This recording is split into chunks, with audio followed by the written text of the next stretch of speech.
Então, uma boa tarde a todos. Eu sou a Beatriz Royer, sou coordenadora da Biblioteca do Sejur, Centro de Estudos Jurídicos da Procuradoria-Geral do município de São Paulo. Estou aqui hoje para apresentar o ciclo de palestras da revista jurídica da Procuradoria. E esse ciclo de palestras vai começar com um evento do professor Alexandre Levin, é um artigo da revista, que se chama Plano Diretor como Instrumento Jurídico de Organização do Espaço Urbano e as Perplexidades Causadas por sua aplicação. O objetivo desse ciclo de palestras é, primeiro, divulgar a retomada dessa revista jurídica, né, que desde 1993 publica os artigos e os trabalhos de fôlego do município, né, importantes para o município de São Paulo, e esses artigos foram compilados, organizados e padronizados pela equipe da biblioteca. Só que, para além disso, nós queremos também, com o ciclo de palestras, que esses artigos fiquem conhecidos através dos meios digitais, por conta desse ciclo de palestras. Bom, vamos falar um pouquinho do evento. O evento ele tem a duração máxima de 1h30, e depois, no final, a gente vai ter uma abertura de perguntas para os palestrantes e um tempo de resposta dessas perguntas, tá? Vamos lembrar também que vai haver um link nos comentários, onde vocês vão poder preencher a lista de presença para aqueles que se inscreveram antecipadamente, e depois, posteriormente, vai ser enviado um certificado, ok?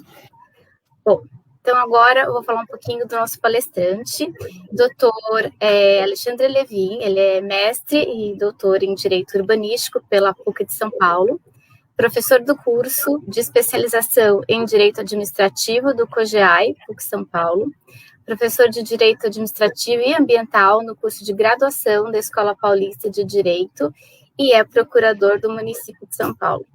Então, seja bem-vindo, professor Alexandre, e antecipadamente a gente agradece muito seu aceite ao convite do Sejur para nos abrilhantar com o seu conhecimento nessa tarde, e transfiro a palavra. Obrigado, Beatriz.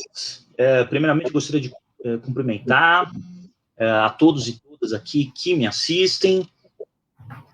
É uma honra estar aqui, né? Gostaria muito de agradecer ao Dr. Roberto Angotti, né, que gentilmente me fez esse convite para estar com vocês aqui hoje. É uma honra ministrar, né, mais uma palestra aqui no nosso querido Centro de Estudos Jurídicos da Procuradoria-Geral do município de São Paulo. Há muitos anos que a gente ministra palestras, ministra cursos, né, nesse importante Centro de Estudos Jurídicos. Então, é realmente uma honra estar com vocês hoje. Muito bem. Bom, o tema... a Beatriz também, muito obrigado, né, pela apresentação, sempre muito gentil. Parabéns pelo trabalho, né, que tem sido desenvolvido pelo Sejur. Eu acho que o Sejur, nos últimos tempos, realmente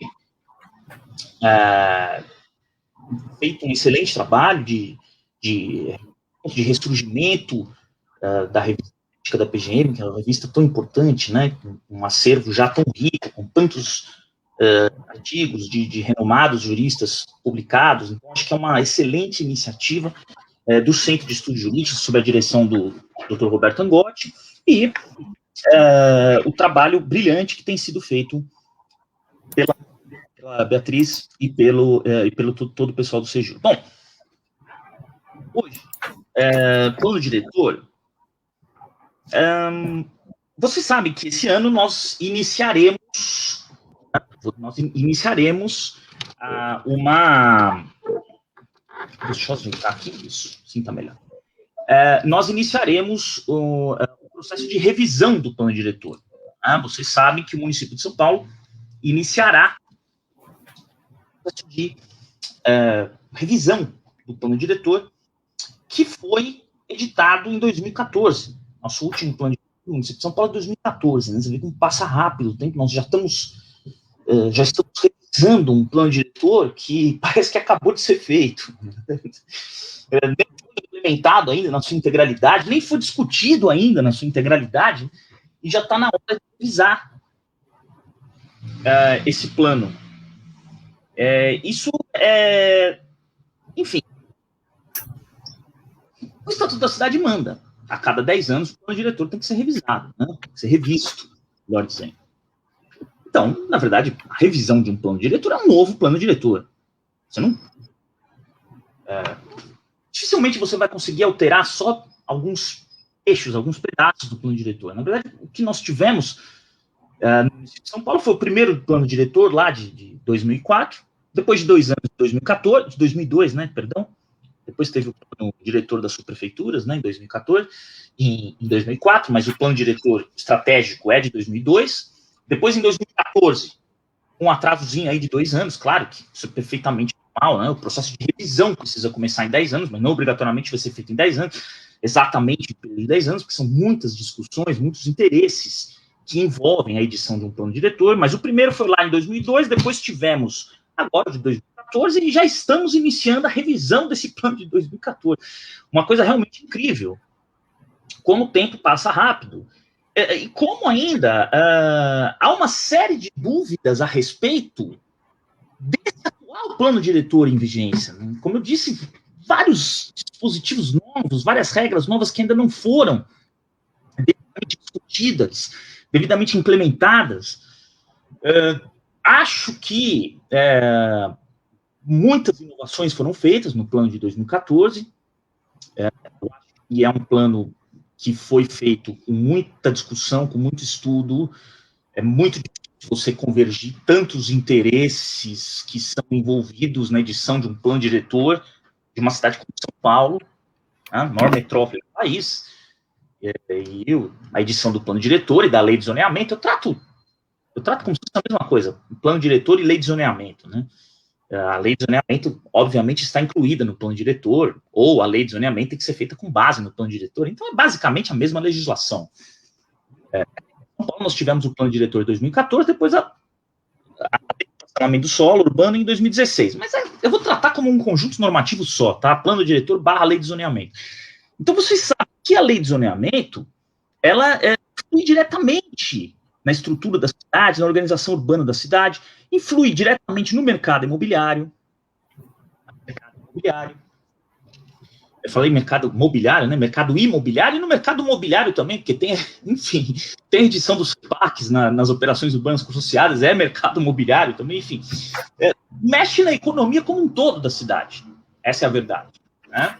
Influi diretamente na vida das pessoas e influi diretamente na economia da cidade.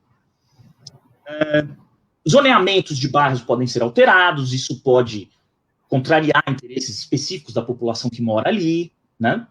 Legítimos interesses, enfim, isso tudo é política, né? Política é isso, a divergência de interesses, né? Que muitas vezes, claro que falar mais alto acaba levando alguma vantagem, né? Mas eu acho que a forma de elaboração, o processo de elaboração do plano diretor, ele é um processo bastante democrático, né? Um processo que exige a participação popular, exige a realização de audiências públicas, de consultas públicas. Então, temos aí uma aplicação bastante importante do princípio da gestão democrática das cidades, né? Na elaboração do plano diretor. Eu acho que, no final, temos aí um diploma normativo que influi diretamente na vida das pessoas, das empresas, dos cidadãos, dos gestores públicos, né? Influi diretamente na economia da cidade e que é fruto de uma convergência, de muita discussão, de muitos interesses em jogo, enfim. Vou procurar tratar sobre alguns desses interesses aqui, mas a gente tem algumas regras do plano diretor, a lei de zoneamento, que tem uma influência direta no mercado imobiliário, por exemplo, né? Que é um mercado que importante, que traz muitas divisas para o município, para o país, né? Gera muito emprego. Então, enfim, claro, né? Temos também um problema seríssimo de moradia na cidade de São Paulo e em outras grandes e médias cidades do Brasil. Problemas de falta de moradia digna, né? De favelas, de loteamentos regulares, loteamentos clandestinos. Então, tem um problema social muito forte, problema social presente aí nas nossas médias e grandes cidades brasileiras, e o plano diretor mexe com tudo isso, né? Mexe com o interesse econômico, mexe com o interesse social. Então, ele causa muita perplexidade, ele causa muita discussão, ele mexe com coeficientes de aproveitamento dos terrenos, né? Então, claro que para as incorporadoras, para as construtoras, quanto mais elas puderem construir dentro de um mesmo lote, né, em cima de um mesmo lote, melhor, né? Mais lucro, e mais moradia sendo produzida, enfim. Mas, ao mesmo tempo, uma verticalização excessiva, uma verticalização descontrolada, pode causar problemas na infraestrutura urbana, no meio ambiente urbano. Então, é uma série de interesses e de direitos que são contrapostos o tempo inteiro. A edição de um plano diretor, a edição de um plano diretor, ela é o amálgama, né? É o resultado de um conflito entre o interesse público e o interesse privado. A todo momento, o interesse público e o interesse privado são contrapostos ali na edição de um plano diretor. Então, claro, para uma construtora, para uma empresa, né, uma incorporadora, ser obrigada a pagar outorga onerosa, por exemplo, é desvantajoso do valor do imóvel. Só que, ao mesmo tempo, é um instrumento, outorga onerosa do direito de construir, o solo criado, de que o município não pode prescindir. Né? Inclusive, o Estatuto da Cidade é claro nesse sentido, né? O plano diretor deve constar áreas da cidade em que vai ser, né, aplicado o instrumento da outorga onerosa do direito de construir. Veja, então, você tem interesses privados dos proprietários, que são legítimos, das construtoras, das incorporadoras, sendo limitados por um interesse público de uma boa qualidade de vida nas cidades, né? Interesse público relacionado à boa qualidade de vida nas cidades e à adequação do meio ambiente urbano e do meio ambiente natural também. Então, enfim, a gente dificilmente consegue separar direito urbanístico de direito ambiental, né? Então, nós temos também normas no plano diretor diretamente relacionadas à proteção do meio ambiente natural. Para quem não sabe, a cidade de São Paulo tem, né, acho que 2 APAs, né, 2 áreas de preservação ambiental no extremo da Zona Sul, bairro de Parelheiros, enfim. Nós temos outros parques, né, estaduais situados na cidade de São Paulo, que são unidades de conservação. Então, tem todo um problema ambiental que também é tratado no plano diretor. Então, o plano diretor tem uma série de interesses que resultam na edição de uma lei.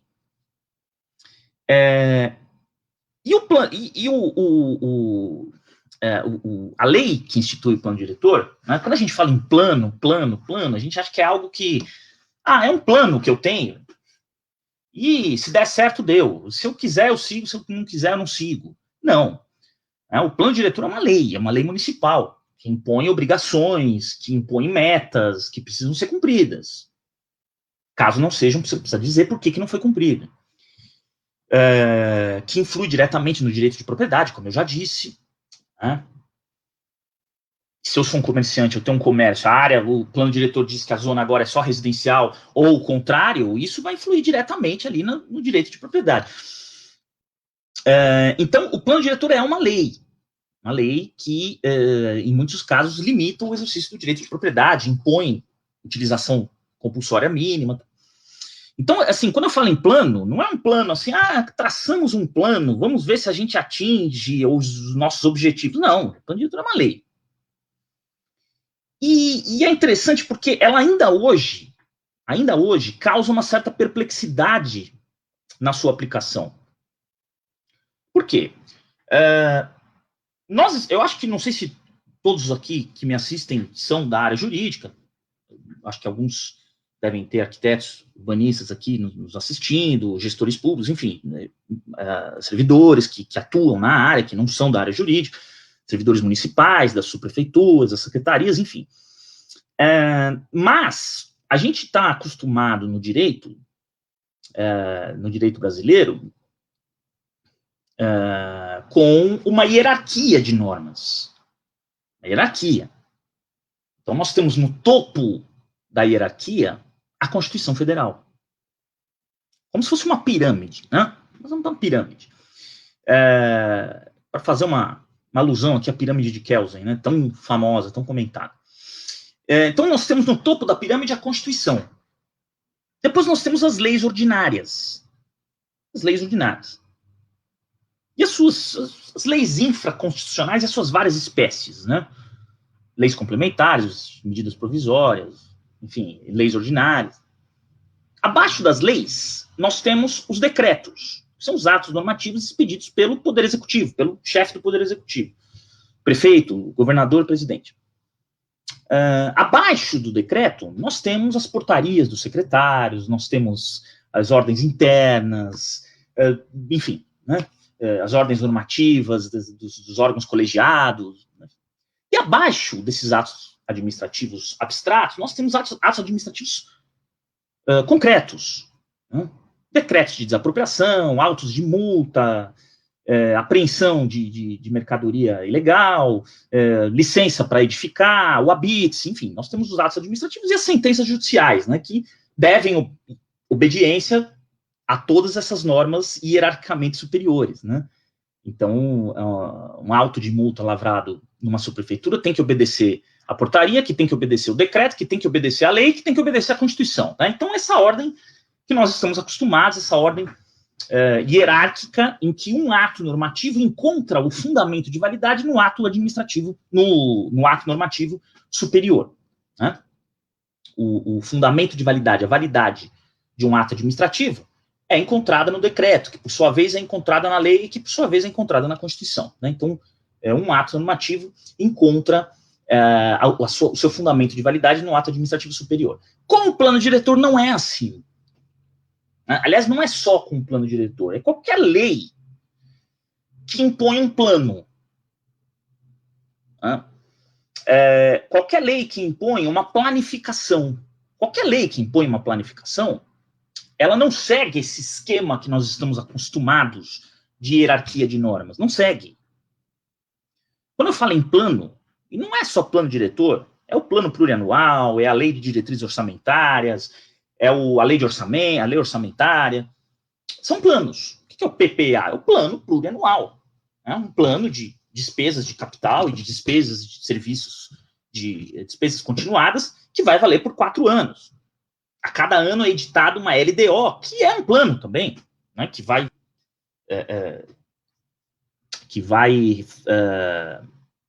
orientar a elaboração do orçamento anual, né?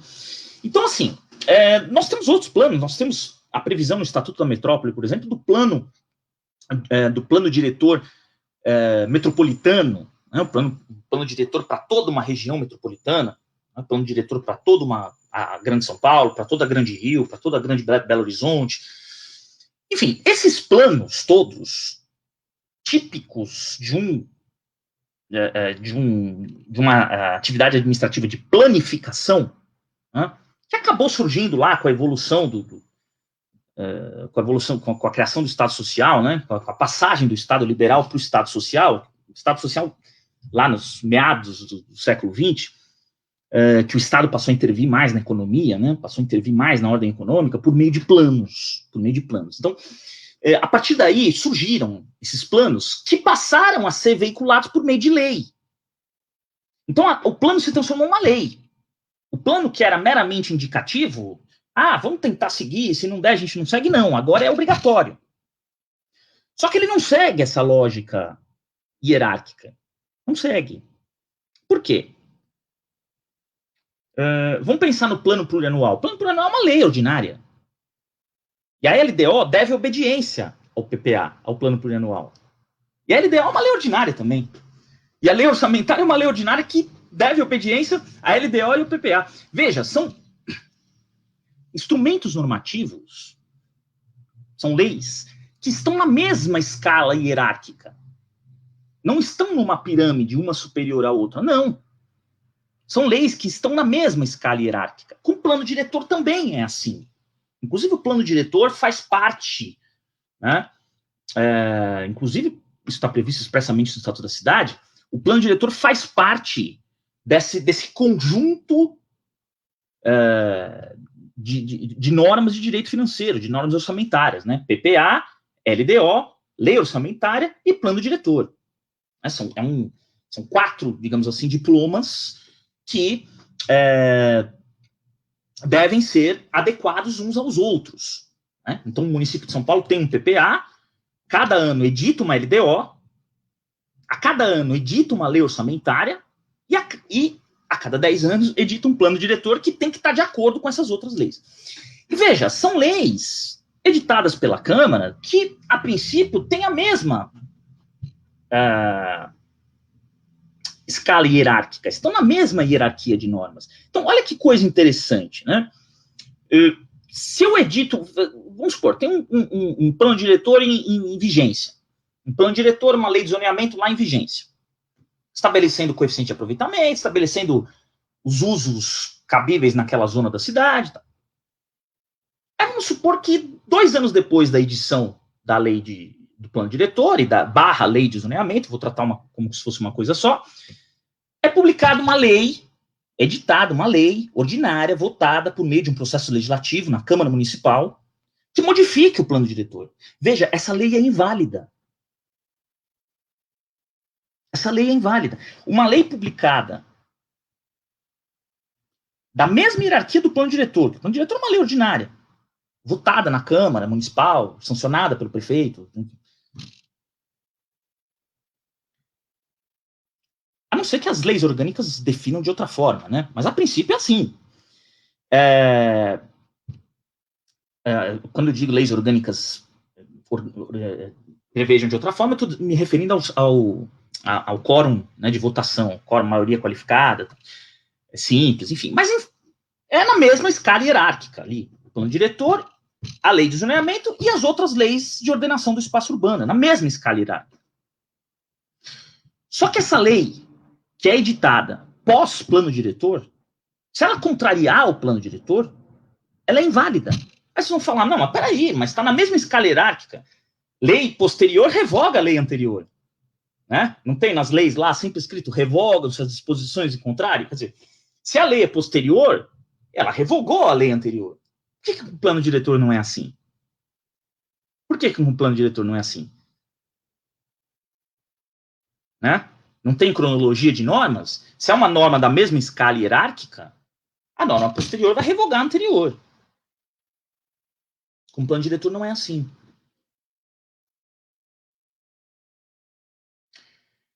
Então, se o plano diretor está dizendo que naquela zona da cidade é uma zona estritamente residencial, não pode ter comércio ali naquela zona, se tiver uma outra lei de ordenação do espaço urbano dizendo que pode, que mudou aquela zona, ela é inválida, porque ela desobedeceu o plano diretor. Veja, é como se o plano diretor estivesse numa escala hierárquica superior às outras leis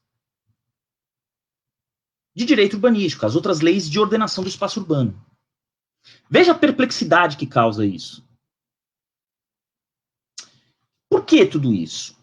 Porque a Constituição diz, e aqui eu já vou avançar um pouco aqui, nos nossos slides, a Constituição diz que o plano diretor municipal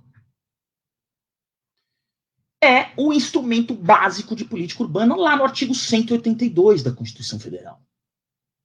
Então, a Constituição Federal deu um papel específico para o plano diretor, que é o de principal instrumento de política urbana no município. O município não faz nada em matéria urbanística, em matéria de ordenação do espaço urbano, sem plano diretor, não faz nada.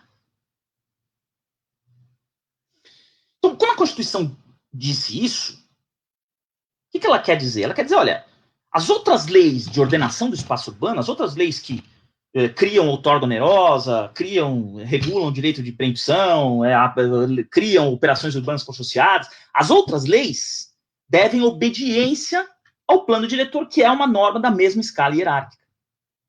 Né? Então, essa perplexidade é resolvida pelo próprio texto constitucional.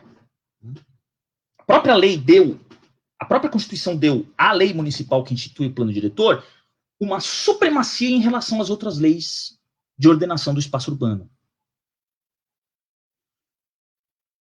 Então não tem como você alterar uma zona da cidade, contrariamente ao que diz o plano diretor. Qualquer alteração que você faça no plano diretor, você tem que passar por todo o processo legislativo que culmina com a edição do plano diretor, que é um processo legislativo específico, que exige realização de audiências públicas, de consulta pública. Então, o plano diretor não é revogável por qualquer outra lei municipal. Não, ainda que seja posterior da mesma escala hierárquica, não. A Constituição diz que toda ordenação urbana tem que ser fundamentada num plano chamado plano diretor, que é instituído por uma lei municipal. Tudo bem?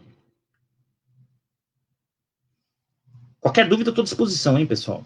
Bom, e a Constituição Federal, ela diz que o plano diretor é o parâmetro para aferir o cumprimento da função social da propriedade. Isso está no artigo 182, parágrafo 2º. Artigo 182, parágrafo 2º. O plano diretor é o parâmetro para aferir o cumprimento da função social da propriedade. E aí a gente vai entrar num conceito, que é o conceito de função social da propriedade, que é um conceito fundamental para se entender o direito urbanístico.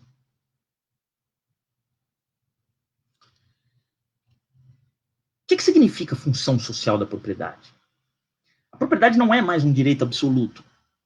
Né? Aquela propriedade que a gente conhecia lá do Estado Liberal, do Código Napoleônico, o proprietário pode fazer tudo o que lhe aprouver. Ainda hoje nós temos, né, no nosso Código Civil, a previsão, né, de que o proprietário tem o direito de usar, gozar e dispor da coisa da forma como melhor lhe aprouver. Mas existe o direito fundamental à propriedade privada, é um direito fundamental previsto no artigo 5º da Constituição Federal, perfeito. Só que existe também um outro princípio, que é o princípio da função social da propriedade, que limita os direitos do proprietário. O proprietário já não é mais livre para usar ou deixar de usar a sua propriedade da forma como melhor lhe aprouver. Não. O proprietário passa a ser obrigado a usar a sua propriedade em conformidade com o que diz o plano diretor. Em conformidade com o que diz a lei que institui o plano diretor municipal.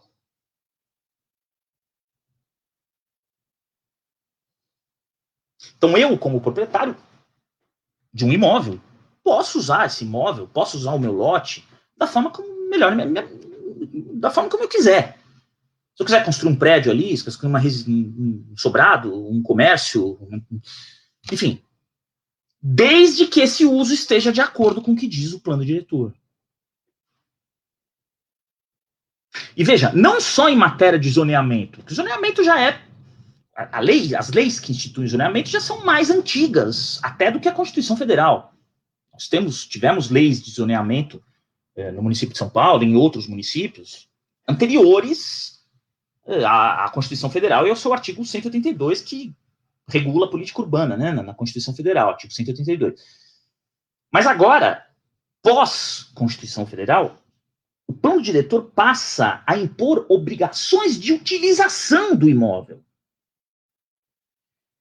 que é o que a gente chama de coeficientes de aproveitamento mínimo.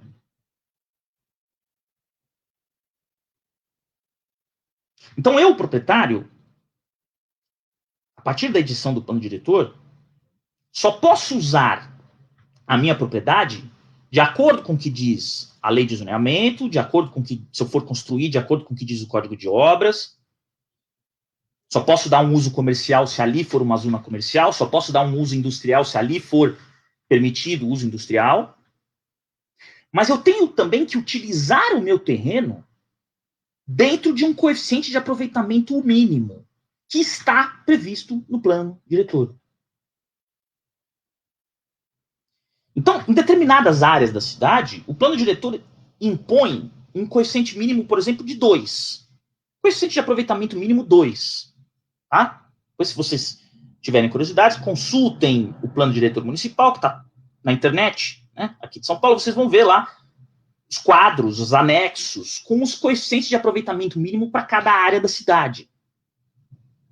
Então, se eu tenho um imóvel numa área central, por exemplo, que é dotada de infraestrutura urbana, de transporte, iluminação, saneamento, trabalho, eu sou obrigado a dar um mínimo de utilização para aquele meu imóvel, de acordo com o que diz o plano diretor. Se o plano diretor está dizendo que o coeficiente de aproveitamento mínimo para aquela área é de 2, se eu tiver um terreno de 1.000 metros quadrados, eu tenho que construir, no mínimo, 2.000 metros quadrados de área edificada. Se o coeficiente de aproveitamento mínimo é igual a 2, é altíssimo, né? Estou chutando aqui. Igual a 2, se eu tiver um terreno de 2.000 metros quadrados, eu tenho que construir, no mínimo, 4.000 metros quadrados de área edificada. Se eu não obedecer o que diz o plano diretor, esses coeficientes de aproveitamento mínimo, eu posso sofrer sanções. Se eu não der uma utilização mínima para o meu imóvel, de acordo com o plano diretor, eu posso sofrer determinadas sanções, que são o parcelamento, edificação e utilização compulsórios, IPTU progressivo no tempo e desapropriação com pagamento de títulos, que está previsto no artigo 182, parágrafo 4º da Constituição Federal. E no Estatuto da Cidade também, que eu vou falar dele logo logo. Então, se eu não der uma utilização mínima para o meu imóvel, é porque eu não cumpri a função social da propriedade. Portanto, eu posso sofrer essas sanções. Então, função social da propriedade não é algo assim tão abstrato que, né, que o agente vistor da prefeitura, o fiscal da prefeitura vai olhar para o imóvel, não, esse imóvel não está cumprindo a função social. Não. A função social da propriedade, ela está parametrizada, né, na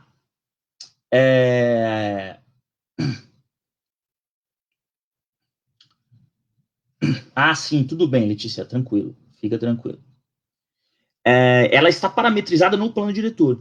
Né? Então, os critérios para se saber se aquele imóvel cumpre ou não função social estão no plano diretor municipal. Então, se eu tenho um prédio numa zona central da cidade, eu tenho que dar um mínimo de 80% de utilização para aquele imóvel, residencial, comercial, enfim. Depende do que diz especificamente a lei, né, municipal. Se eu não der, não cumpro a minha função social, vou sofrer as sanções cabíveis no caso. Então, o plano diretor é o parâmetro para se aferir o cumprimento da função social da propriedade. Como é uma limitação ao direito de propriedade, como é poder de polícia, enfim, impõe uma obrigação de fazer para o proprietário, para dar uma utilização mínima, tem que ser objetivo, né? Tem que ser fixado, devem ser fixados critérios objetivos na lei para se saber, né? Critérios matemáticos mesmo, objetivos, coeficiente de aproveitamento igual a 2, igual a 3, igual a 4, ocupação 80%, tamanho máximo de lote igual a 500 metros quadrados, enfim, né? Para se saber se aquela propriedade cumpre ou não função social. Então, veja a importância que tem o plano diretor. O plano diretor, ele impõe também coeficientes de aproveitamento máximo. Então, eu falei dos coeficientes de aproveitamento mínimo, que é o mínimo que você tem que usar o imóvel sob pena de IPTU progressivo pagamento, e desapropriação com pagamento da títulos da dívida pública. É a mesma lógica da reforma agrária, né? Se eu tenho um latifúndio improdutivo, eu vou sofrer a reforma agrária. Se eu tenho um prédio aqui nas áreas urbanas que não estou dando uma utilização, eu vou sofrer as sanções cabíveis, enfim. Mas fixa os coeficientes de aproveitamento mínimo e fixa os coeficientes de aproveitamento máximo também. Coeficiente de aproveitamento máximo. Acima dos quais eu não vou poder construir. Então, tem o coeficiente de aproveitamento mínimo, coeficiente de aproveitamento máximo, e no meio desses dois nós temos o coeficiente de aproveitamento básico, para complicar um pouco. Então, do coeficiente mínimo até o básico, eu posso construir sem pagar preço público nenhum. Do básico ao máximo, eu tenho que pagar um preço público chamado outorga onerosa do direito de construir. É mais uma limitação ao direito de propriedade. Eu só posso construir até o máximo se eu pagar uma quantia para a prefeitura, que chama outorga onerosa do direito de construir, também chamado de solo criado. Que aqui em São Paulo é destinado a um fundo, que chama Fundurb, para ser aplicado em determinadas finalidades previstas no Estatuto da Cidade, né? Regularização fundiária, reordenação urbana, habitação popular, etc. Então, o plano diretor tem uma incidência direta no direito de propriedade, que ele define o que é função social da propriedade. No fundo, o plano diretor ajuda a definir o que é propriedade imobiliária na cidade. Até onde eu posso ir, o que eu posso fazer com o meu imóvel, e o que eu sou obrigado a fazer no mínimo com o meu imóvel. Quer dizer, olha a importância do plano diretor.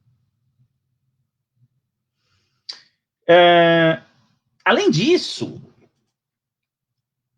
o plano diretor cria, né, prevê a aplicação de diversos instrumentos de direito urbano. Todos esses instrumentos visam atingir determinadas finalidades que estão previstas também no plano diretor. Então, por exemplo, o plano diretor municipal atual, São Paulo, um dos objetivos é aproximar residência e trabalho. É uma tendência do urbanismo em várias cidades do mundo, tentar fazer, ao máximo, aproximar residência e trabalho. Para quê? Para que as pessoas não demorem tanto tempo nos deslocamentos.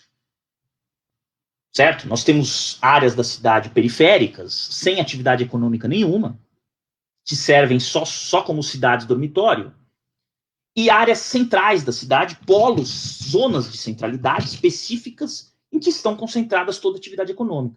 Essas pessoas moram na periferia e trabalham no centro. São obrigadas a se deslocar durante 2, 3 horas por dia, às vezes até mais, né? Saturando o sistema de transporte público, porque a moradia é longe do trabalho. Então, um dos objetivos do plano diretor é justamente esse, aproximar residência e trabalho. Você tem outros objetivos também, né? Enfim.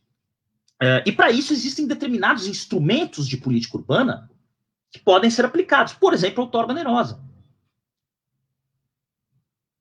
Por exemplo, estímulos por meio do plano diretor para quem investe em áreas onde não existe atividade econômica bem instalada.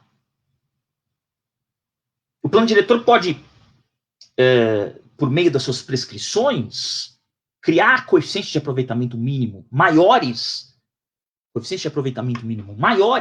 em áreas da cidade situadas nas zonas centrais, onde tem mais infraestrutura urbana, mais transporte público, para aproveitar essa infraestrutura instalada. O que a gente vê no centro da cidade, por exemplo? Né, nos centros das cidades, médias e grandes cidades do Brasil. As pessoas trabalham lá durante o dia e à noite fica um deserto aquilo lá. Então, por que não colocar a gente para morar nas áreas centrais? Então, esses objetivos são traçados no plano diretor, como diretrizes gerais, né, do plano diretor, e são esses objetivos são alcançados por meio dos instrumentos todos de política urbana, que, claro que não dá tempo da gente ver aqui, mas que são o outorga onerosa do direito de construir, o parcelamento com edificação ou utilização compulsórios, o direito de preempção, as operações urbanas consorciadas, etc. Tá? Então, o plano diretor é um instrumento fundamental de planejamento municipal, de planejamento da vida nas cidades. Tá? Então, o plano diretor atual tem uma evidente opção pelo transporte público em detrimento do motorizado.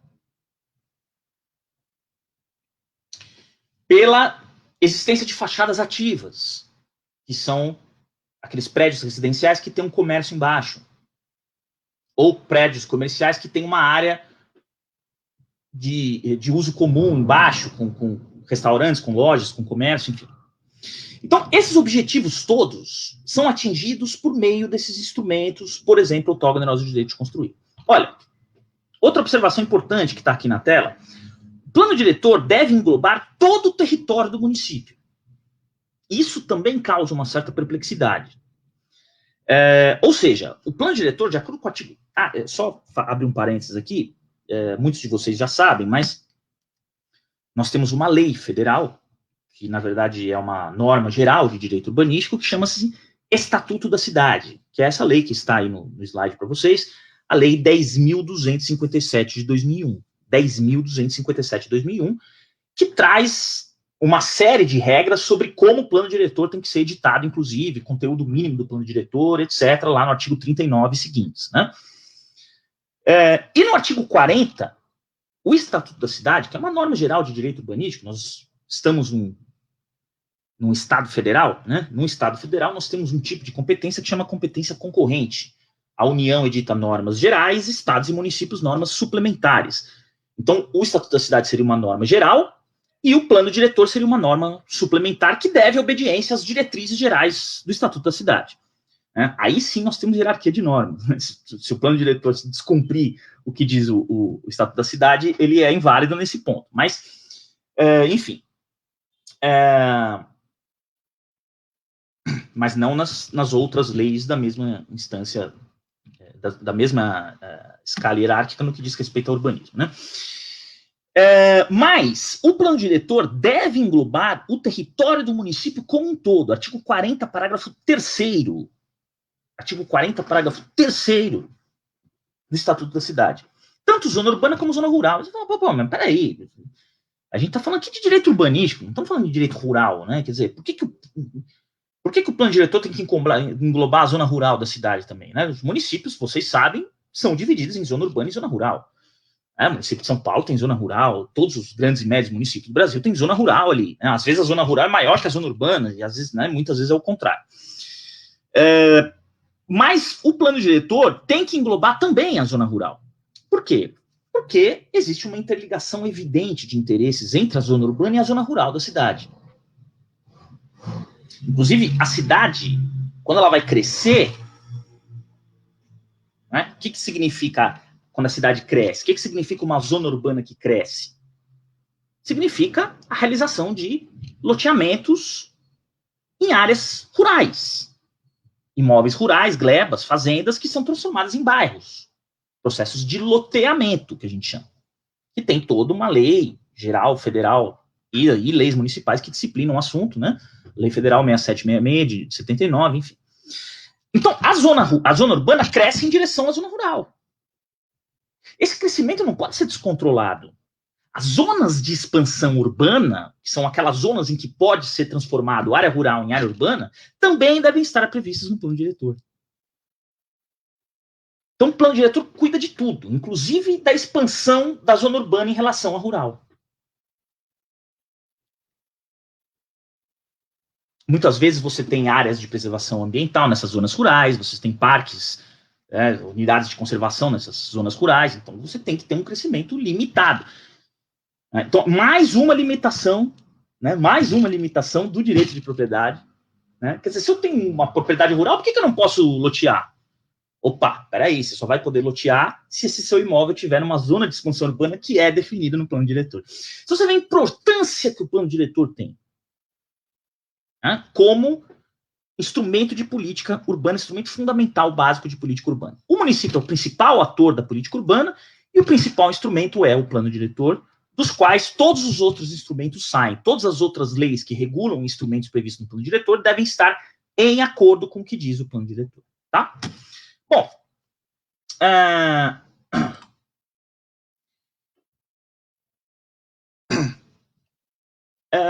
só abrir um parênteses aqui para falar do Estatuto da Cidade, né? É difícil falar de plano diretor sem falar de Estatuto da Cidade, porque, como eu disse para vocês, as normas gerais de elaboração do plano diretor, a norma que diz, por exemplo, que o plano diretor tem que ser revisto a cada 10 anos, é uma regra que está no Estatuto da Cidade. A necessária realização de audiências públicas e consultas públicas no processo legislativo de elaboração do plano diretor está no Estatuto da Cidade. Veja, o plano diretor é uma lei. Toda lei é produzida por meio de um processo legislativo. Mas o processo legislativo de elaboração do plano diretor não é um processo administrativo, não é um processo legislativo comum, ordinário, não é. Obrigatoriamente, o poder público municipal e a Câmara de Vereadores e o Legislativo Municipal tem que promover a realização de audiências e consultas públicas, tem que ouvir a população. E, afinal de contas, a população é a destinatária final das regras que estão, né, que vão ser veiculadas via plano diretor. Então, elas são diretamente afetadas por tudo aquilo. Então, elas têm que ser ouvidas, tem que ter voz ativa no processo de elaboração do plano diretor. E isso o Estatuto da Cidade deixa bem claro. Né?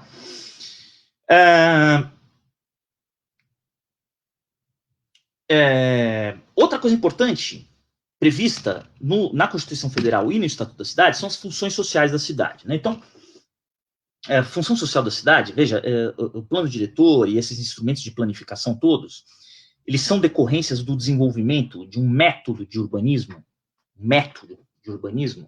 chamado urbanismo de planificação.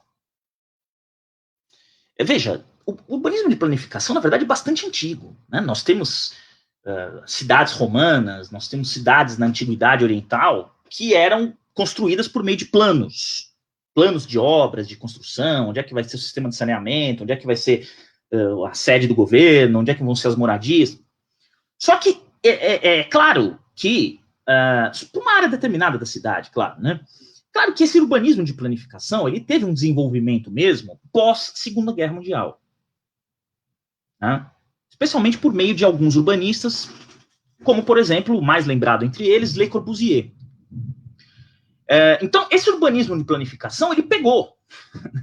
Esse método de urbanismo, ele é utilizado em vários países desde meados do século XX, pós-Segunda Guerra. Inclusive, no Brasil, nós temos um exemplo muito importante de aplicação direta do urbanismo de planificação, que é a nossa capital federal, Brasília, né? Brasília é decorrente de um plano, é construída inteiramente dentro de um plano, de um plano, né? Plano urbano de construção da cidade. Então, o plano diretor é um instrumento típico do urbanismo de planificação. Existem outros métodos de urbanismo, urbanismo regulamentar, urbanismo concertado, existem outros métodos de urbanismo, mas um muito importante, muito utilizado, é o urbanismo de planificação e o plano diretor é um instrumento de planificação. Essa planificação, esse urbanismo de planificação, tem um nome que é conhecido aí dos urbanistas, que é funcionalismo racionalista, né? Enfim, na época, os urbanistas acharam que podiam desenhar uma cidade assim como se desenha um projeto arquitetônico de uma casa, de um edifício, né? Claro que não é bem assim. E existem muitas críticas em relação a esse urbanismo de planificação que são feitas por diversos urbanistas, dentre eles a mais famosa, Jane Jacobs, né? Mas, enfim. Mas o plano diretor é um instrumento típico desse de planificação. E esse urbanismo de planificação, ele se baseia num conceito bastante conhecido, que é o conceito do pleno desenvolvimento das funções sociais da cidade. Pleno desenvolvimento das funções sociais da cidade, que é norma constitucional. Está lá no nosso artigo 182 da nossa Constituição Federal. 182, está lá. Né? A política de desenvolvimento urbano visa a plena garantia das funções sociais da cidade. O que é funções sociais da cidade? As funções sociais da cidade, na época, né, do desenvolvimento desse urbanismo de planificação, Carta de Atenas, aquela história toda, definiu-se que uma cidade precisa garantir aos seus habitantes 4 funções essenciais: trabalho, lazer, moradia e circulação. Trabalho, lazer, moradia e circulação.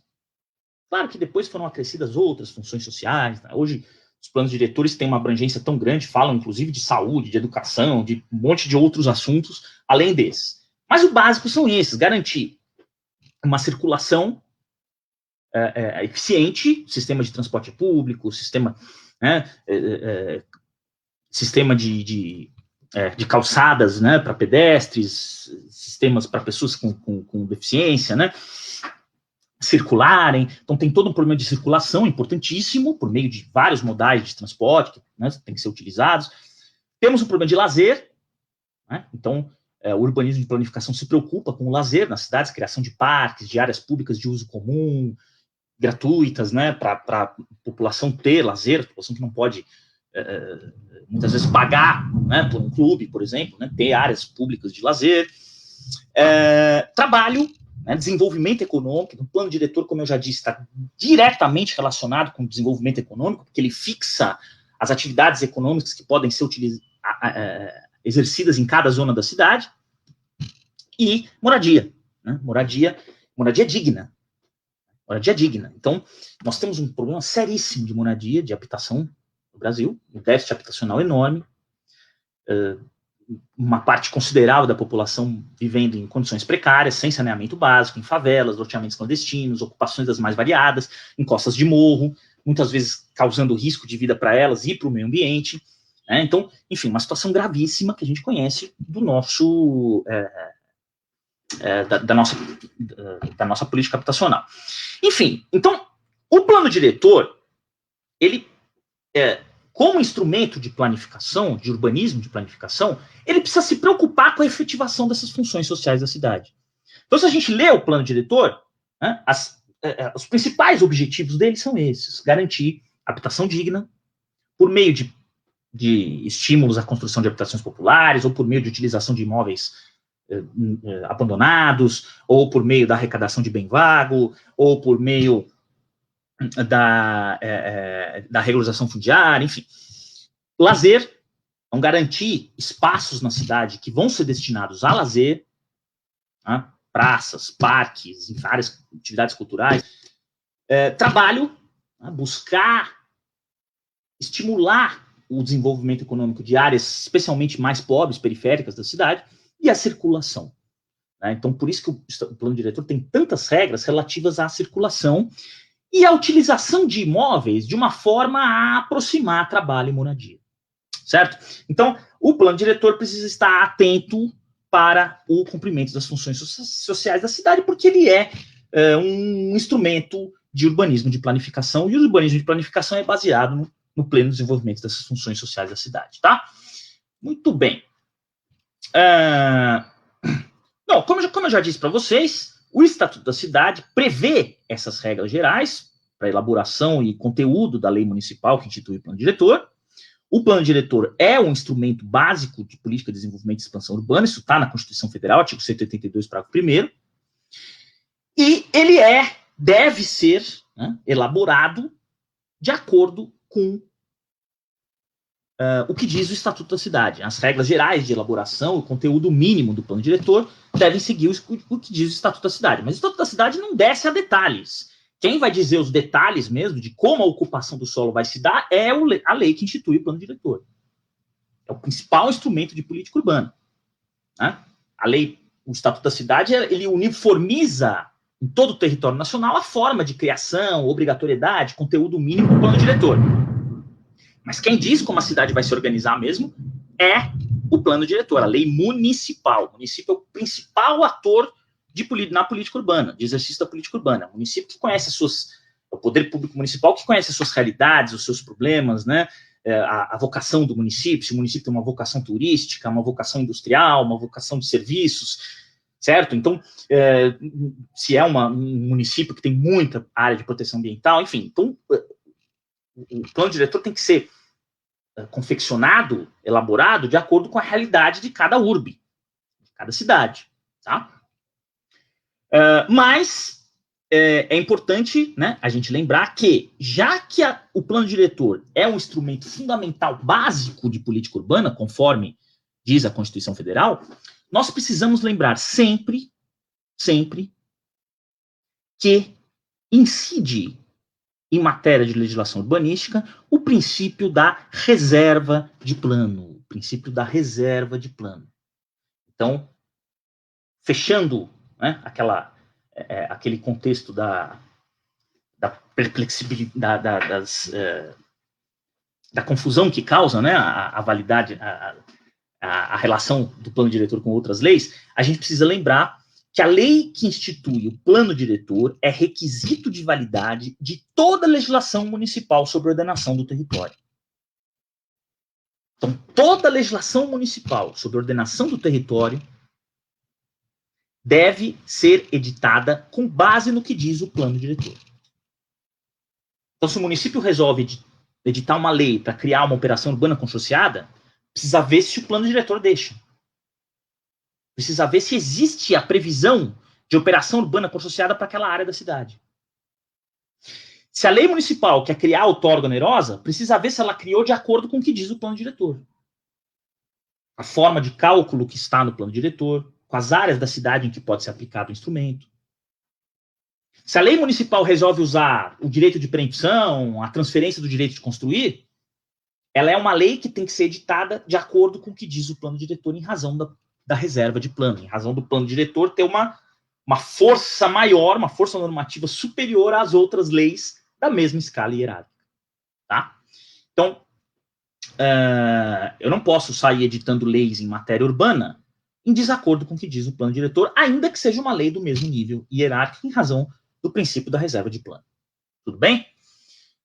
Bom, Vamos falar um pouquinho de revisão do plano diretor. O Estatuto da Cidade, que é essa norma geral de direito urbanístico, que fixa as regras gerais de elaboração do plano diretor, né, o processo legislativo que resulta no plano diretor, ele é todo regulado pelo Estatuto da Cidade. O Estatuto da Cidade prevê, essa lei federal prevê, que o plano diretor tem que ser revisto a cada 10 anos, pelo menos. Pode até ser revisto antes. Eu acho que 10 anos não dá tempo ainda de...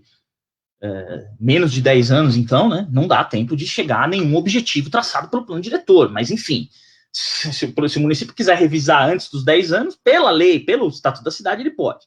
Artigo 40, parágrafo 3º. O plano diretor tem que ser revisto a cada 10 anos. No fundo, é um novo plano diretor. Você não vai mudar pontualmente um plano diretor, mas acabar editando um novo plano diretor, como foi feito aqui em São Paulo. Artigo 40, parágrafo 4º, tem um dispositivo fundamental, importantíssimo, que é o que diz que o processo de elaboração e revisão do plano diretor deve contar obrigatoriamente com audiências públicas, debates com população e associações representativas dos vários segmentos da comunidade.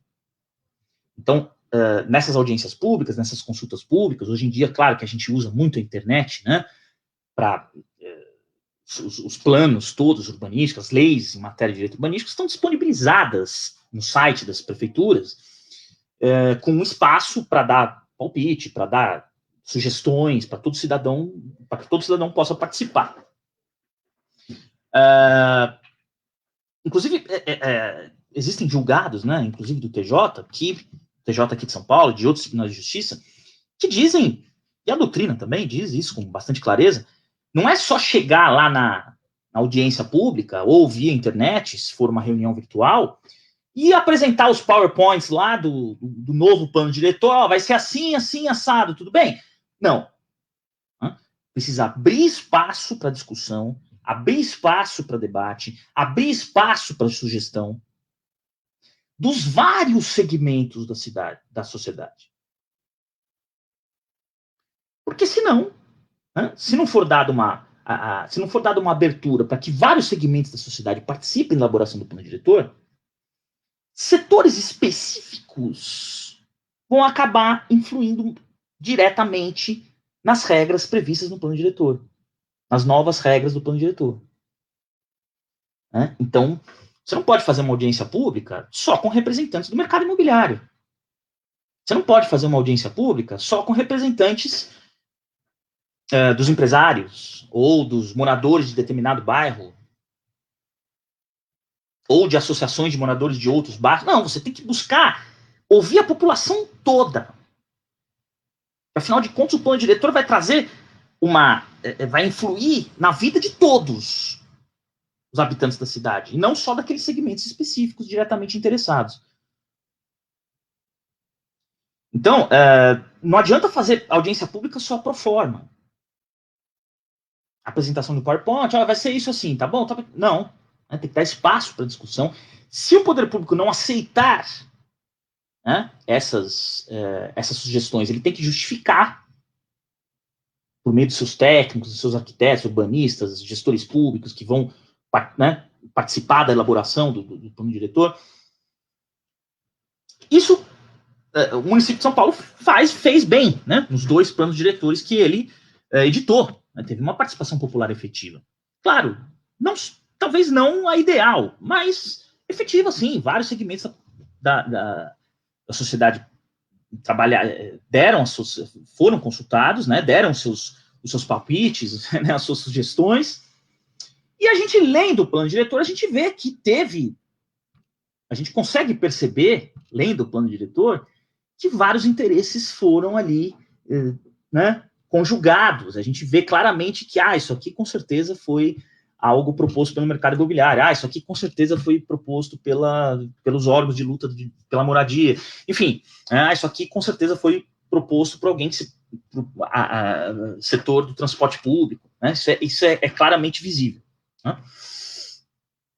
Garantindo, então, publicidade dos documentos e acesso a qualquer interessado. Qualquer interessado tem que ter, qualquer habitante da cidade interessado, qualquer cidadão, qualquer morador da cidade tem que ter oportunidade de acesso aos documentos desse processo legislativo do plano diretor e a dar sugestões. Aí vem aquela questão, que é uma questão que é bastante discutida, né, não só no direito urbanístico, mas em outras áreas do direito.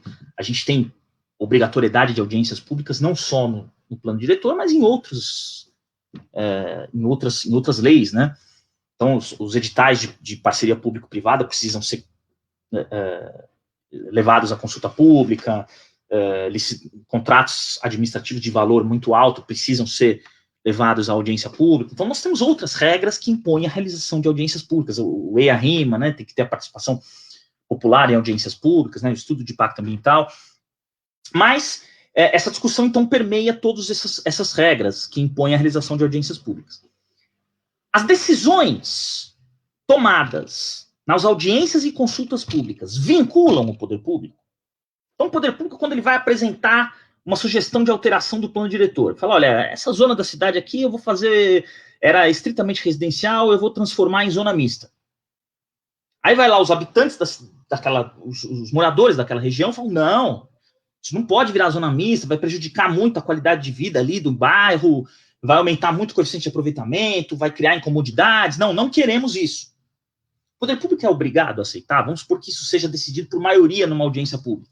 O poder público é obrigado a aceitar isso? Bom, a doutrina majoritária diz que não. E eu compactuo com essa doutrina.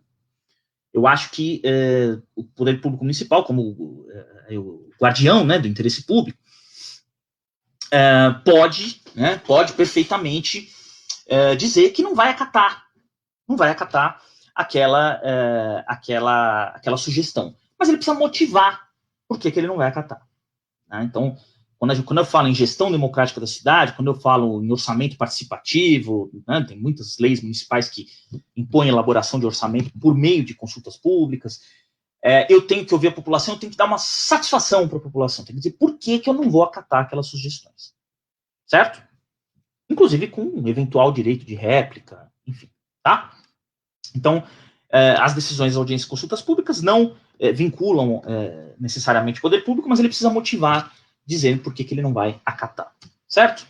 Muito bem. Outro ponto importante sobre plano diretor os casos de obrigatoriedade do plano diretor.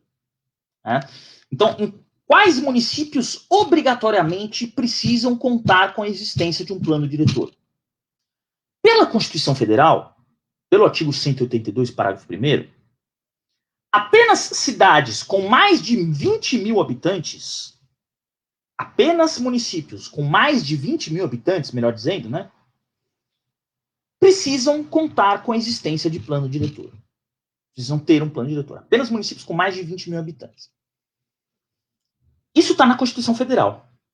Mas o Estatuto da Cidade, essa lei geral de direito urbanístico, que prevê diretrizes, regras gerais sobre direito urbanístico, inclusive sobre a elaboração do plano diretor, diz no seu artigo 41,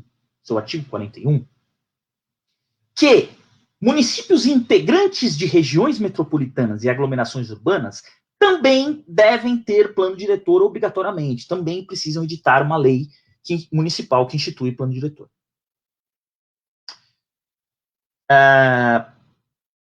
Veja, muita gente fala, pô, mas peraí, o artigo 41 do Estatuto da Cidade está colocando, prevendo que municípios com menos de 20 mil habitantes, possivelmente, sejam obrigados a ter plano diretor, e a Constituição fala que só municípios acima de 20 mil habitantes podem ter plano diretor. Será que o Estatuto da Cidade não está regulando o que a Constituição não regulou, né? Não está dizendo mais o que diz a Constituição? Nesse ponto, o plano diretor, o Estatuto da Cidade não seria inconstitucional? Eu entendo que não. Eu entendo que essas regras do artigo 41 do Estatuto da Cidade são perfeitamente compatíveis com o que diz a Constituição Federal. Né? Então, o Estatuto da Cidade fala que não só cidades com mais de 20 mil habitantes precisam de plano diretor. Cidades integrantes de regiões metropolitanas e aglomerações urbanas também precisam ter plano diretor. Inclusive, precisa ser um plano diretor municipal compatível com o plano diretor metropolitano.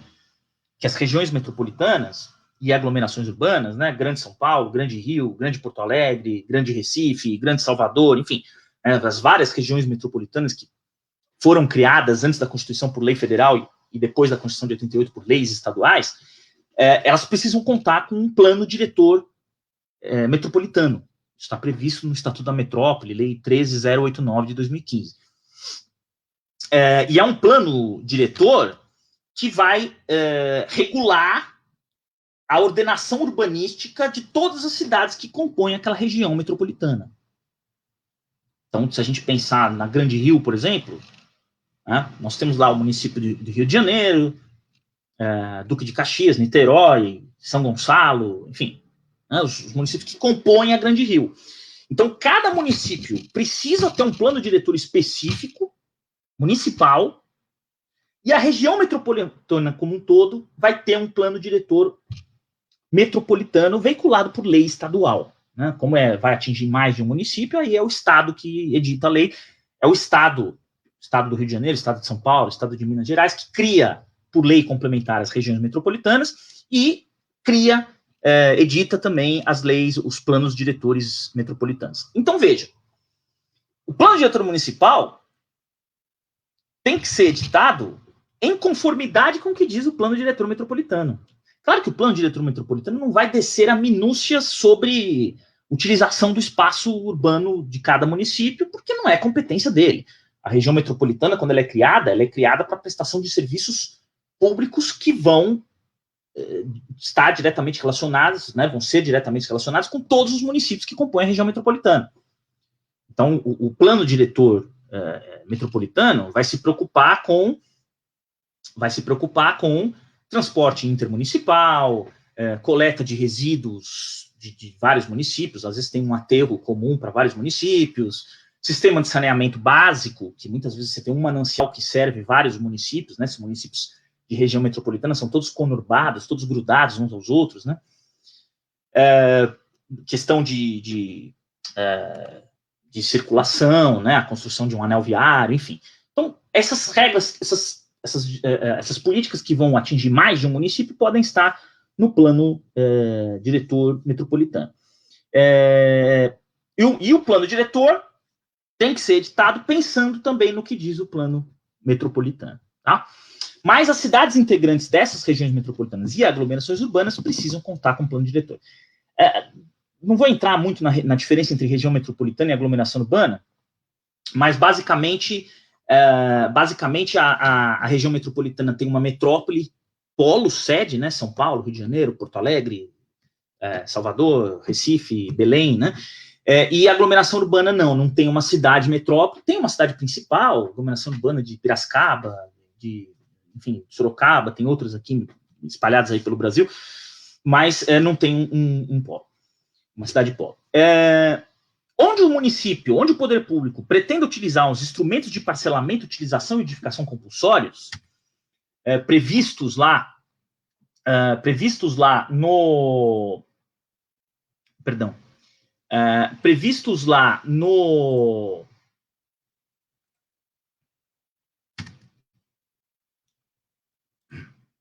desculpa, pessoal, eu me perdi um pouquinho aqui no slide aqui.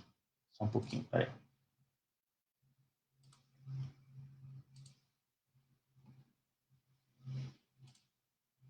Só um pouquinho aqui, peraí. Bom, isso aí.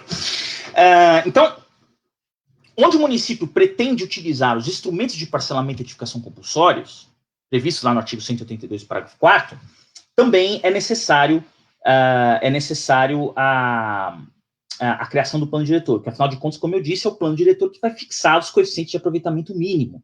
Né? Esses instrumentos de parcelamento e edificação compulsório só podem ser aplicados se tiver um parâmetro de utilização mínima, né, previsto no plano diretor. Áreas integrantes de especial interesse turístico, cidades que têm interesse turístico, precisam ter obrigatoriamente plano diretor, né, para controlar esse turismo, planejar esse turismo, não se transformar em um turismo predatório, enfim. Cidades inseridas na área de influência de empreendimentos ou atividades com significativo impacto ambiental, de âmbito regional ou nacional, precisam ter também plano diretor, certo? Então, áreas que sofrem, que estão situadas vizinhas a grandes represas, né, que podem vir a causar sérios acidentes ambientais, impactos ambientais graves, precisam contar com o plano diretor, e cidades incluídas no Cadastro Nacional de Municípios com áreas suscetíveis à ocorrência de deslizamentos de grande impacto. Então, municípios que tenham áreas suscetíveis à ocorrência de deslizamentos de grande impacto, também precisam constar com o plano diretor. Tá? Isso foi uma alteração que foi em 2011, logo depois daquela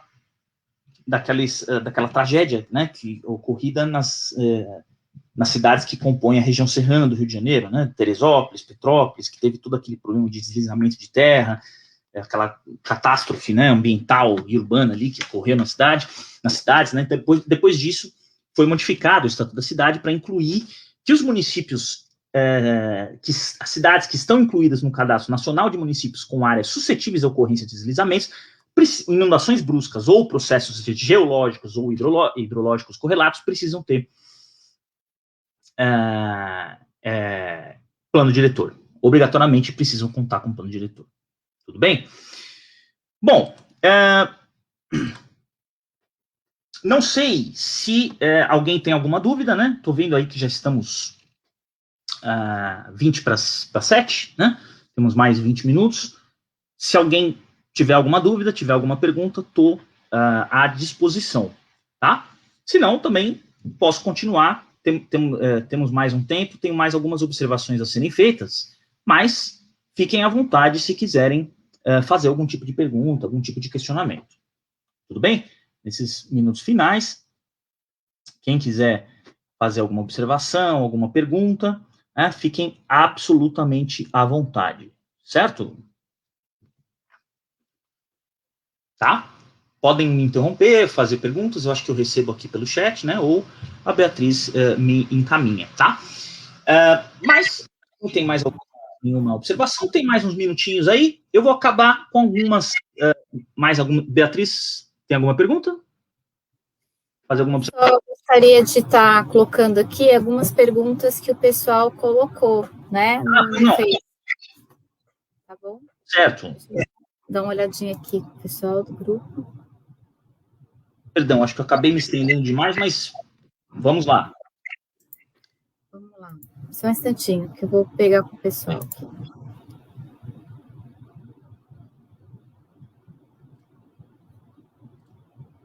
Peraí.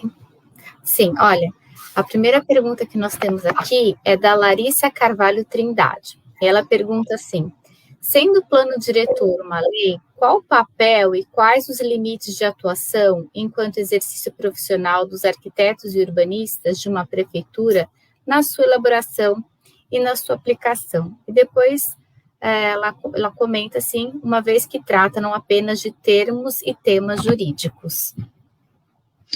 Quais os limites de atuação enquanto exercício profissional dos arquitetos e urbanistas de uma prefeitura na sua... Não, o papel dos urbanistas e arquitetos,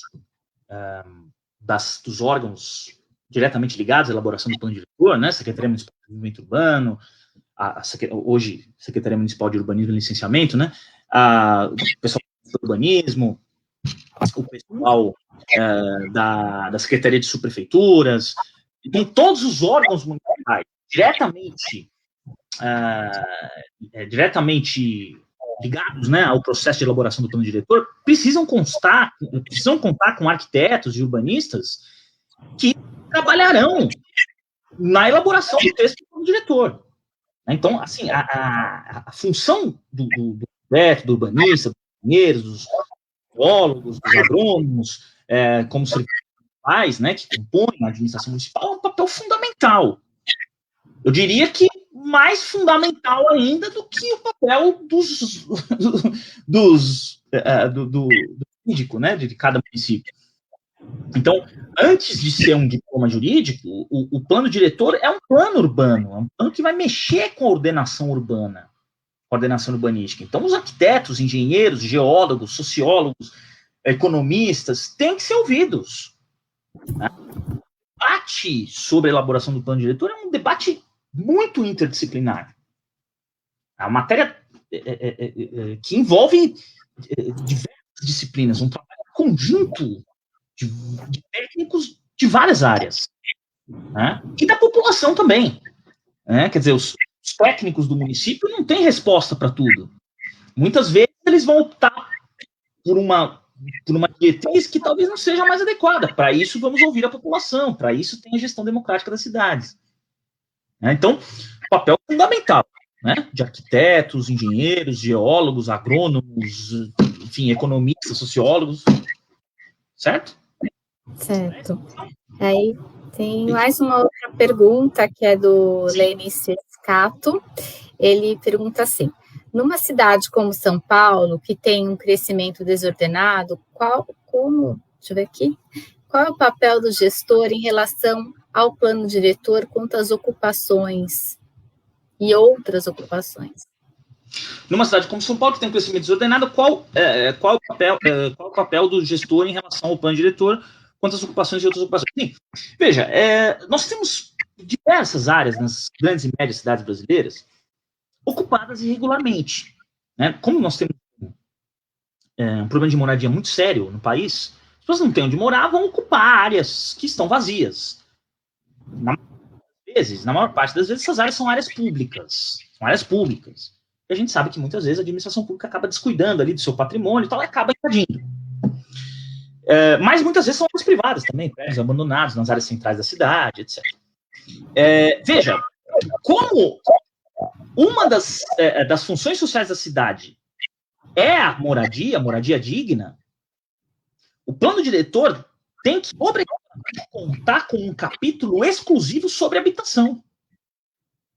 Então, uma das preocupações principais de um plano diretor municipal é buscar garantir moradia digna para todos os habitantes da cidade.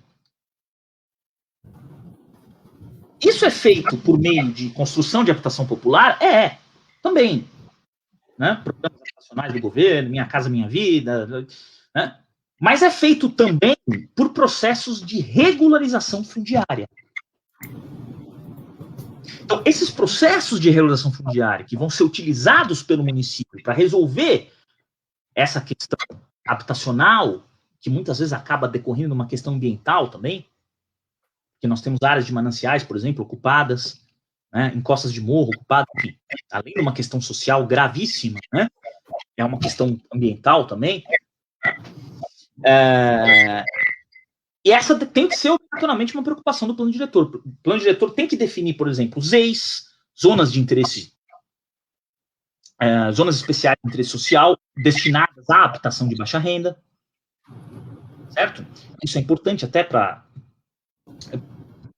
a diminuição do valor do imóvel, do metro quadrado dessas áreas, para que a população de baixa renda possa ter acesso, né, ao metro quadrado, ao preço, ao valor do metro quadrado dessas áreas, né? A gente sabe que a gente tem aí nos últimos anos uma explosão do valor dos imóveis, né? Então uma boa parte da população brasileira não tem acesso a comprar casa própria, né? Então essas zonas de interesse social são interessantes, são gravadas pelo plano diretor, são interessantes porque nessas áreas os imóveis acabam barateando, porque são zonas destinadas exclusivamente à habitação popular, enfim. E essas pessoas passam a ter um acesso, maior possibilidade de acesso à moradia.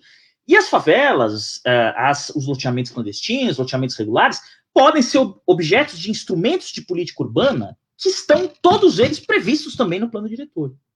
São previstos como regra geral no Estatuto da Cidade, mas em outras leis também, né, gerais, federais, mas devem, para conseguir ser efetivamente implantados, devem ser previstos no plano diretor.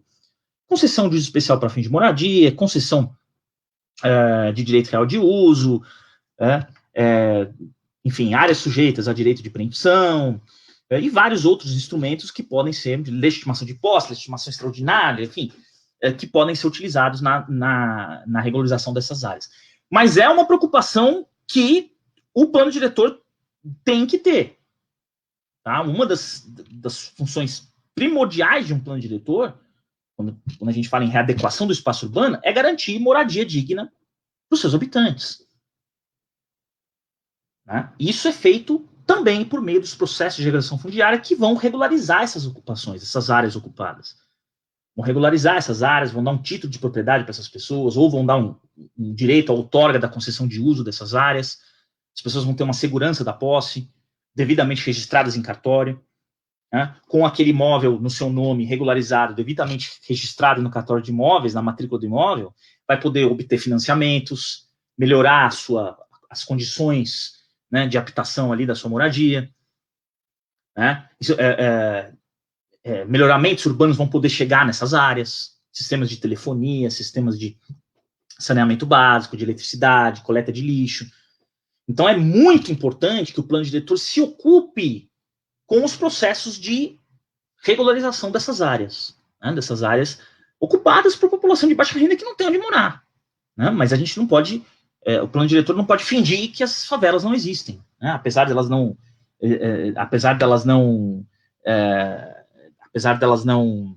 estarem no mapa formal da cidade, né, elas precisam ser levadas em consideração no plano diretor.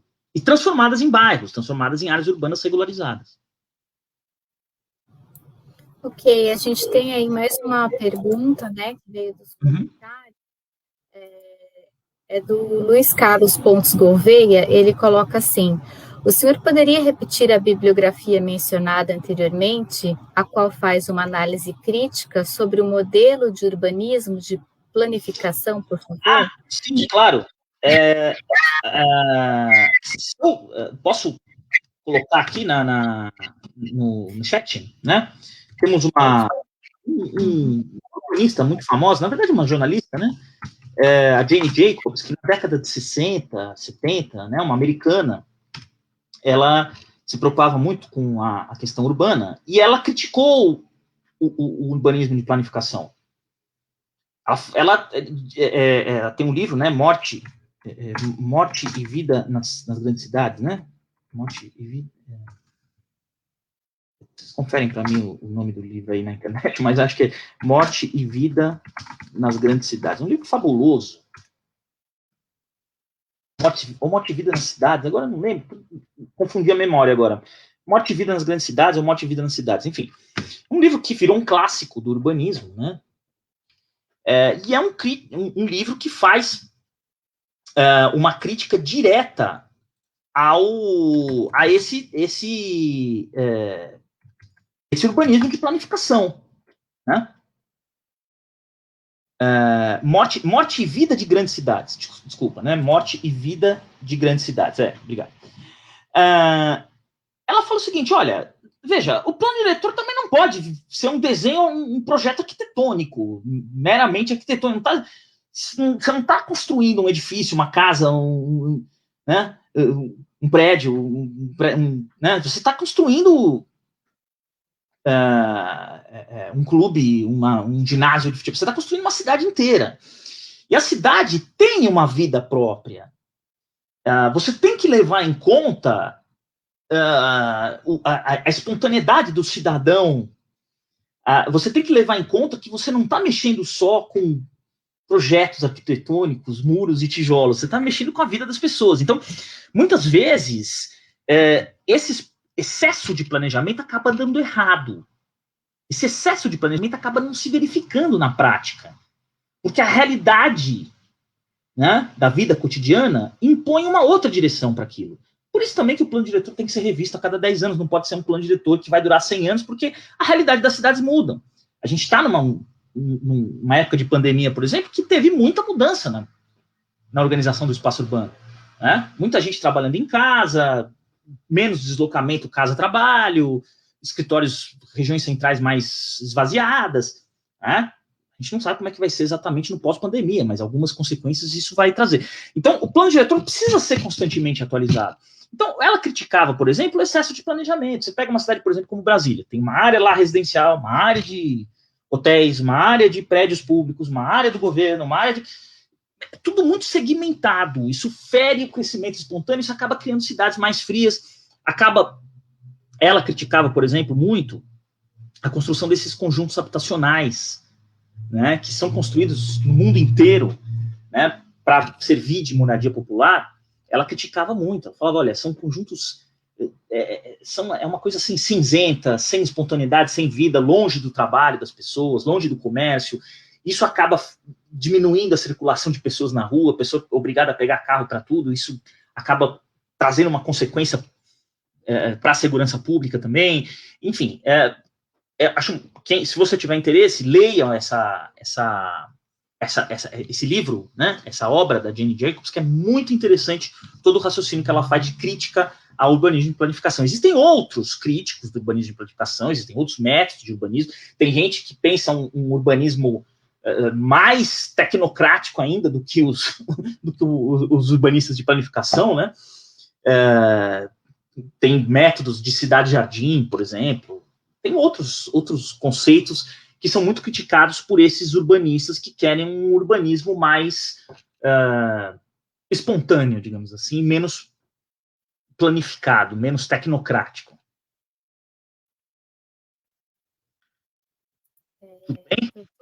Eu vou fazer uma intervenção aqui, porque o pessoal das Libras está um pouquinho cansado e tudo, está chegando um pouco ao fim, mas foi maravilhoso, assim, em nome do Sejur, da toda a equipe. Eu, particularmente, fiquei focado o tempo inteiro na palestra, tinha muita coisa que eu queria também, depois a gente conversa, né?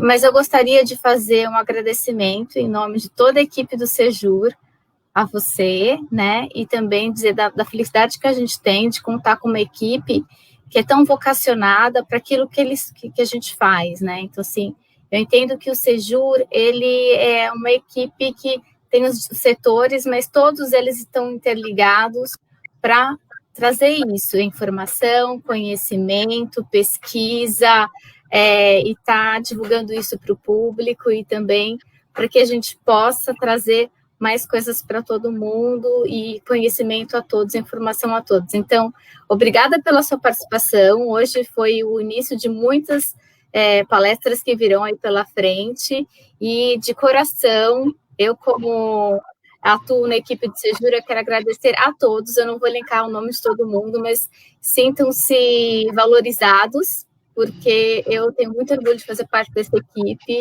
e de estar aqui com vocês hoje, apresentando a palestra do nosso querido doutor Alexandre Levin. Obrigada, doutor. Beatriz, eu que agradeço muitíssimo ao Sejur, ao Roberto Angotti, que me fez esse honroso convite, a toda a organização que foi feita por você e pela Letícia, né, por todo o pessoal do Sejur. Agradeço também o pessoal, os intérpretes de Libras aí, o Bruno, a Mildes, né, Bruno? Obrigado por ficar até essa hora aqui, né? Sei que é difícil, é cansativo, mas agradeço a todos os que compareceram. Espero ter solucionado algumas dúvidas, né? É claro que existem muitos pontos, né, que a gente precisava falar, mas eu acho que é o início de um debate, né, que precisa ser feito. Tá? Então, acho que é só uma pequena semente aí que pode crescer para fomentar esse debate de planejamento urbanístico que é essencial para o país, né? Então, muito obrigado. Eu agradeço e em breve também a nossa revista vai ser publicada, então aí todo mundo vai ficar sabendo e lendo os artigos. Então, mais uma vez, obrigada, boa noite a todos e até o próximo evento. Obrigado, pessoal. Valeu. Obrigado. Tchau.